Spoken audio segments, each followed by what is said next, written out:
आने वाली तेलुगु फिल्म 425 के प्रोड्यूसर अप्रूप शिवा और मशहूर कॉमेडियन वेनु टिल्लू ने आस्ताना मखदूम इलाही पर हाजिरी दी, फूल और चादर चढ़ाई और दुआएं मांगी।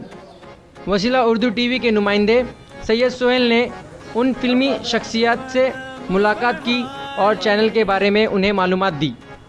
उर्दू चैनल के क़याम पर दोनों ने खुशी और नेक तमन्नाओं का इजहार किया और अहले कड़पा को रमज़ान की मुबारकबाद दी। का घर तेरा, तेरे बिन खाली आजा, खाली पल में तेरे बिन खाली आजा। హాయ్ అందరికి నమస్కారం. నేను మీ వేణు. మీకు తెలుసు నేను రెగ్యులర్గా కడపకు వస్తుంటాను. లాస్ట్ 6 months బ్యాకే వచ్చాను. సో మళ్ళీ వచ్చాను. సో నాకు చాలా ఇష్టమైన దేవుడు కడప అమీన్పూర్ దర్గా బాబా. సో నాకు చాలా ఇష్టమైన దేవుడు అమీర్పూర్ దర్గా. నాకు చాలా ఇష్టం. ఇక్కడికి ఎప్పుడు వచ్చినా కూడా నాకు చాలా ప్రశాంతంగా ఉంటుంది అండ్ నాకు కాన్ఫిడెన్స్ పెరుగుతుంది. చాలా సంతోషంగా ఉంటాను. సో అందుకే మళ్ళీ వస్తాను, మళ్ళీ వస్తున్నాను కూడా. సో అందరికీ కడప ముస్లిం సోదరులందరికీ హ్యాపీ రంజాన్ ముబారక్.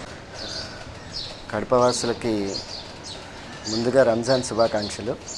ఈ పీరుల్లా మాలిక్ అమీన్పూర్ దర్గాకి తరచుగా వస్తూ ఉంటాము. నేను, మా తమ్ముడు వేణు, జబర్దస్త్ టీం అందరూ ఇక్కడ బాగా నమ్ముతాము. ఇక్కడ చాలా ప్రశాంతంగా ఉంటుంది. చాలా కాన్ఫిడెంట్గా ఉంటాము. కాన్ఫిడెన్స్ లెవెల్స్ కూడా చాలా ఎక్కువ అనిపిస్తాయి. ఇక్కడ చాలా ప్రశాంతంగా ఉంటుంది. కడప ముస్లిం సోదరులకి, రోజాలో ఉండే నా సోదరులకు అందరికీ రంజాన్ ముబారక్. మీరందరూ అష్టైశ్వర్యాలతో ఆయురారోగ్యాలతో సంతోషంగా ఉండాలని, కులమతాలకు అతీతంగా ఇక్కడికి ఇచ్చేస్తూ ఉంటారు. అందరికీ మంచి జరగాలని అల్లాని మనస్ఫూర్తిగా కోరుకుంటున్నాను. ధన్యవాదాలు.